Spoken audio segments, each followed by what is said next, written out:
de la uniformidad a la unidad en la adoración personal y pública. No hay nada más íntimo en la vida cristiana que el momento de la devoción personal con Dios. Cada vez que venimos delante de la hermosura de la santidad de aquel que es grande y digno de suprema alabanza, experimentamos un gozo solemne, personal, único. Dios, en su infinita sabiduría, creó una naturaleza con rica diversidad. Las flores, los árboles y los animales muestran una hermosa gama de colores, aroma y formas que reflejan un creador que ama la belleza y la diversidad. El ser humano es la capi de la obra creadora de Dios y cada nuevo ser es creado de forma especial, diversa y única. Tú me hiciste en el vientre de mi madre. La jornada del cristiano está marcada por múltiples experiencias y cada una de ellas es el pincel que pinta el cuadro de la vida que como la naturaleza es distinta y única. La forma como nos identificamos con Dios es moldeada por nuestra personalidad y circunstancia en la vida. Por esta razón, la música que escogemos para alabar y adorar a Dios en nuestra devoción personal será tan única como nuestra experiencia cristiana. Pero, ¿qué es en realidad alabar? ¿Qué es la adoración? ¿Por qué es tan importante incluyendo ambas en nuestra devoción personal y eclesiástica? ¿Qué elementos incluimos en nuestra devoción personal? ¿Será que la devoción personal debe ser igual para todos los creyentes? ¿Qué elemento de la adoración personal se encuentra también en la adoración colectiva? ¿Existen diferencias entre las dos? Si es así, ¿a qué se debe hacer diferencia? ¿Cuál es la importancia de la devoción personal en el contexto de adoración congregacional? Primero, definamos qué es la alabanza. La alabanza tiene como propósito enaltecer, glorificar, ensalzar, celebrar, dar loor, aclamar al objeto de la alabanza. En la vida del cristiano, el objeto de la alabanza es Dios. Nuestra adoración nos permite demostrar nuestro amor, fervor, devoción, respeto y admiración al Creador. Ambas, la alabanza y la adoración, necesitan estar presentes en nuestra relación con Dios. Elena G. de Juan habla repetidamente acerca de la importancia de la alabanza y la adoración en la vida del cristiano. Si hubiera muchas más alabanza al Señor y menos recitación triste de desánimo, se alcanzaría mucha más victoria. Su consejo también agrega que Dios es glorificado por cantos de alabanza de un corazón puro, lleno de amor y devoción por Él. En este capítulo nos enfocaremos en la música como un elemento importante en la devoción personal y colectiva. ¿Cuáles son mis parámetros personales para elegir la música que disfruto en mi intimidad? ¿Y cuáles son las razones detrás de esa preferencia? Cuando yo tenía 6 años de edad, mi abuela paterna fue llamada al descanso. Fue entonces cuando por primera vez comprendí el significado de la esperanza. Recuerdo que en su servicio fúnebre cantamos el himno Dios guarde en su divino amor, con voces que al unísono mezclaba tristeza y devoción. De todo el himno, la frase al venir Jesús nos veremos es la que causó el impacto más hermoso y positivo en mi corazón, tanto así que aún hoy cuando escucho ese himno, la primera imagen que viene a mi mente es la de mi abuela y en mi corazón siento el mismo deseo de volver a verla que sentí en su funeral. Ese himno significa esperanza para mi alma. Esa imagen o asociación mental es muy personal, íntima, única y es muy difícil que otra persona haga en su mente la misma asociación. ¿Qué evento importante en su vida se haya enmarcado por un contexto musical? ¿Cuáles son los estilos musicales que prefieren usar en su devoción personal? ¿Cuál es la razón por la que prefiere esos estilos? Al estilo musical que no desea usar en su devoción personal, ¿sabe por qué razón no los usa? ¿Alguna vez ha vuelto a vivir emociones del pasado luego de escuchar alguna pieza de música en particular? ¿Por qué ocurre esto? Porque es importante entender que la asociación mental es determina el tipo de música que escogimos para nuestra devoción personal. Muchas veces cometemos el error de suponer que todos hacen las mismas asociaciones mentales que nosotros, pero ¿acaso no debería ser así? Según un estudio realizado por el Instituto Neurológico de Montreal, nuestra asociación mentales son conexiones emocionales poderosas que hacemos entre una pieza musical y la experiencia que tuvimos cuando la escuchamos. Por primera vez, las emociones despertadas por un tipo específico de música son altamente personales y dependen de nuestra idiosincrasia. La idiosincrasia son los rasgos de la personalidad, la historia personal y el carácter que define a una como individuo. En otras palabras, la misma pieza musical puede despertar en mí el recuerdo de mi abuela, mientras que en otra persona pueden despertar imágenes de cuidado de Dios. En muchas situaciones, las imágenes pueden ser distintas, sin embargo, todas son válidas. Ninguna es buena o mala, simplemente son diferentes porque nuestra experiencia personal son diferentes. La música despierta imágenes que existían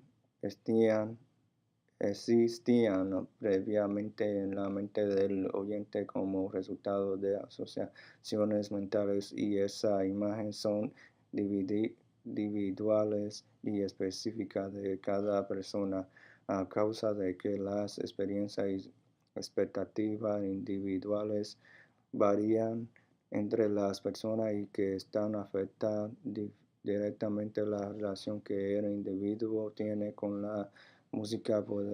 Podemos decir que la música habla a cada oyente de un modo particular y distinto. Así lo explica la doctora Liliane Duckham. La apreciación y el significado de la música son predominantemente el resultado de la imaginación personal del oyente, de la expectativa e intenciones propias. La Biblia nos provee el ejemplo de uso de la música en el contexto de la adoración individual y pública, especialmente en la vida de David y del pueblo de Israel.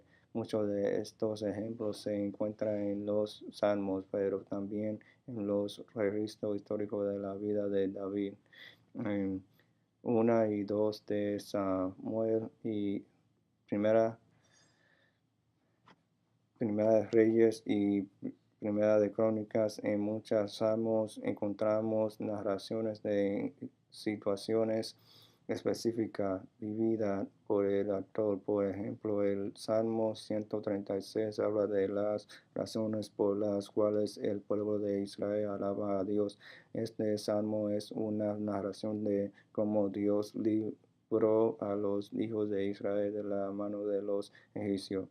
El versículo 16 habla acerca de cómo Dios pastoreó a su pueblo por el desierto. Esa alusión es muy específica a la jornada del pueblo de Israel durante su peregrinaje a Canaán, y aunque nosotros no hemos caminado por un desierto literal, podemos simpatizar con la experiencia de los israelitas y alabar a Dios junto con ellos. El libro de los Salmos es el himnario del antiguo pueblo de Israel que contiene alabanza a Dios personales y colectiva, y sus salmos pueden ser fácilmente usados en el canto devocional individual y litúrgico congregacional. El título tradicional hebreo de los salmos era Tehillim, que significa alabanza, pero muchos de los salmos son en realidad Tehillim, oraciones, algunas de las cuales son una expresión de pura adoración. Los salmos entonces contienen los dos aspectos que debiera estar presentes en la vida del cristiano: la alabanza y la adoración, ambas desde las perspectivas de la devoción personal y colectiva. Los salmos del carácter personal son presentados en primera persona y narrar experiencias específicas y únicas en las que se ha revelado la mano de Dios. Algunos ejemplos de este tipo son los Salmos 38, 54, 55 y 71. Los ejemplos del Salmo de carácter colectivo pueden ser divididos en tres categorías: los que narran cómo las experiencias personales reflejan el poder de Dios y por lo tanto la razón de alabarlo. Tal es el caso de los Salmos 62 y 139. Los que llaman a la congregación a alabar a Dios por lo que Él ha hecho por nosotros, ver los Salmos 136 y 150. Y los que hablan en primera persona de plural, nosotros, y narrar cómo Dios nos ha guiado, librado y protegido como pueblo. Algunos ejemplos son los Salmos 46 y 60. De acuerdo a esto, vemos que el proceso de la alabanza comienza por una persona que se convierte en testigo y que invita a otros a unirse en adoración para terminar todos adorando al Señor. Por lo tanto, la adoración colectiva es el resultado de la relación personal e íntima que cada creyente tiene con Dios. En otra palabra, no existe adoración colectiva sin adoración individual, porque la adoración personal resultará naturalmente en adoración congregacional, cuando cada miembro de la congregación para tiempo con Dios en privado. El deseo del creyente será llamar a otros a adorar, y la respuesta a esa invitación es una congregación que adora como un solo cuerpo. Esta realidad presenta cierta pregunta crítica: ¿cómo podemos adorar como un solo cuerpo si nuestras necesidades personales, gusto y expectativas son tan distintos? Cuando escogemos música para la adoración colectiva, ¿qué ocurre con nuestra asociación mentales? ¿Cómo podemos realmente ser un cuerpo? ¿Cuál es la diferencia entre uniformidad y unidad? Volvamos a la Biblia para contestar esa pregunta. Después de que David adulteró con Betsabé y mandó a matar al esposo de esta, Urías, el rey recibió la visita del profeta Natán. Como resultado de esta visita, David reconoció su grave pecado, se arrepintió y buscó el perdón de Dios. De esta experiencia nacen las palabras del Salmo 51. Este es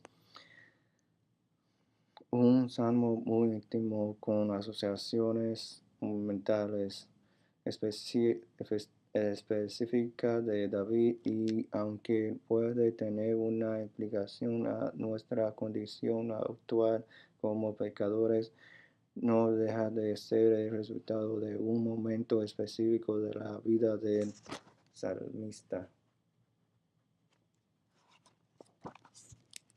Más adelante, David escribe en el Salmo 105 una invitación a que otros adoradores que agradezcan a Dios y lo alaben por lo que es. Este es un tema que resonaba en la vida de todo el pueblo de Israel y no estaba limitado a la experiencia individual del rey, sino a la experiencia colectiva de los israelitas. El salmo fue usado durante la dedicación de la tienda en donde se colocó el arca del pacto en Jerusalén antes de que se construyera el templo de Salomón. Este salmo fue el resultado de la vida de devoción y relación personal que David desarrolló con Dios, y fue esa relación la que le permitió encomendar a un grupo de levitas músicos el servicio del templo. Además de encomendarlos, también les proveyó material para alabar a Dios colectivamente, no solo como individuos.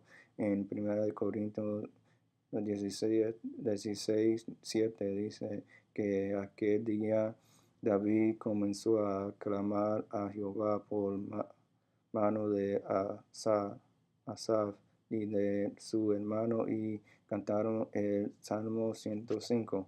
Como resultado de ese llamamiento de parte de David a los levitas músicos, el pueblo entero se unió en adoración diciendo amén y aleluya a Dios. En este ejemplo podemos aprender que David no uniformó la adoración imponiéndole a la congregación su experiencia personal plasmada en el Salmo 51. En lugar de esto, él unió al pueblo de Israel con salmo y música que reflejaba la experiencia de la congregación, temas que resonaban en el corazón de todos. La respuesta del pueblo no fue una respuesta uniformada, sino que una respuesta de unidad, y que se expresó en un amén y aleluya a Jehová. La Biblia nos provee lecciones prácticas y reveladoras para desarrollar una vida de devoción personal y colectiva. Para esto, el corazón debe estar libre de egoísmo. Debemos buscar lo que beneficia a la congregación y no lo que yo prefiero, lo que me habla en forma personal. El resultado de esta actitud será una iglesia unida, un cuerpo de creyentes que exprese unidad en la diversidad gracias al amor de Dios.